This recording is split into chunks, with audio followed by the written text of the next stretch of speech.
Hola con todos, soy Aitana Martínez, estudiante de la Universidad UTPL.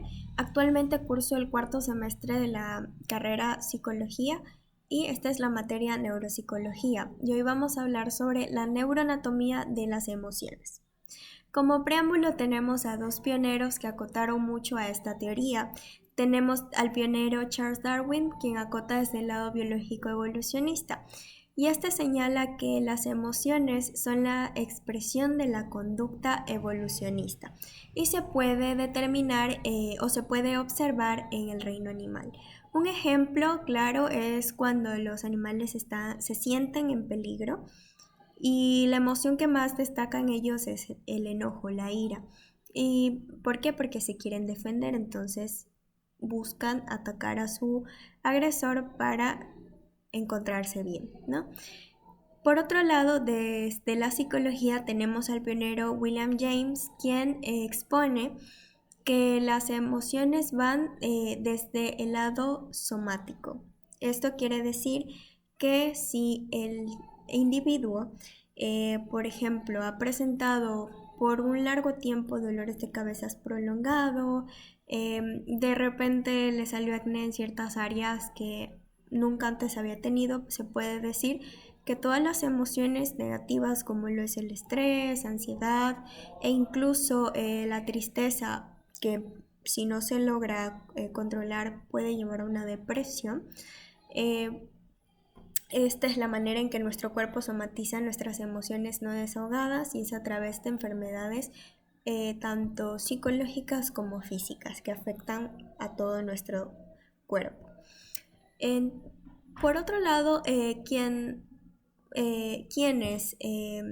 cuestionaron la teoría de William James fueron Barth y Cannon, quienes decidieron o más bien acotaron que las emociones vienen del sistema nervioso central. Y en base a esto nos vamos a basar en estos componentes centrales que les voy a nombrar a continuación. Uno de esos tenemos a la amígdala. La amígdala en cuanto a las emociones se relaciona con el miedo, la ansiedad y el estrés. Y aparte, la amígdala también tiene que ver con la memoria. Un claro ejemplo de cuando una parte de la amígdala sufre alguna lesión es la enfermedad de Urbach.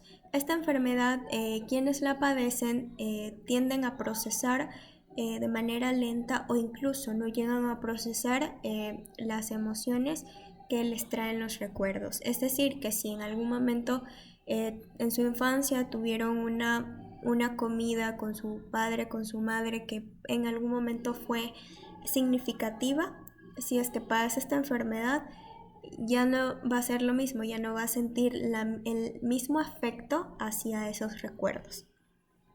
Tenemos a la corteza anterior.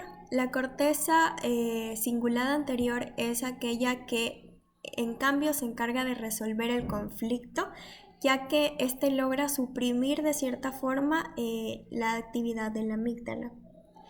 Por otro lado, esta corteza cingulada anterior se basa bajo una motivación. Es decir, el problema en el sujeto es que tiene miedo a las alturas y la motivación para que logre suprimir o controlar o resolver esa emoción negativa es dándole una motivación. Un ejemplo es una persona que tiene miedo a las alturas.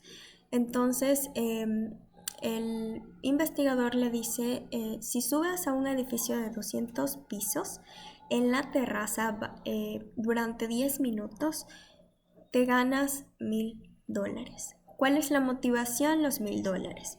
Busca distraer la atención del conflicto, que es el miedo, en este caso la emoción negativa, para así cuando ya se encuentre en la altura acordada, pues por la distracción que es la motivación, logrará de cierta manera aguantar los 10 minutos e incluso más.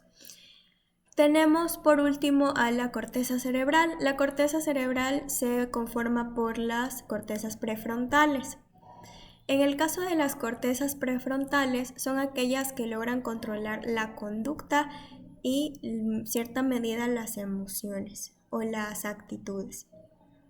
En este caso, de haber alguna lesión en ciertas cortezas prefrontales, tendremos como consecuencia lo que es cambio de conducta en el contexto social de una manera perjudicial. Tendremos cambios en la personalidad y también tendremos lo que es cambios en las emociones, es decir, lo que antes les producía felicidad o de alguna manera tendría un recuerdo significativo, se volvería totalmente lo opuesto. Finalmente, podemos concluir en que el conocer la teoría de las emociones, de la neuroanatomía de las emociones, es importante porque de ahí podemos partir hacia dónde acarrea cada una de estos componentes centrales expuestos y cómo podemos dar soluciones en caso de encontrar una persona que padezca uno de estos. Muchas gracias.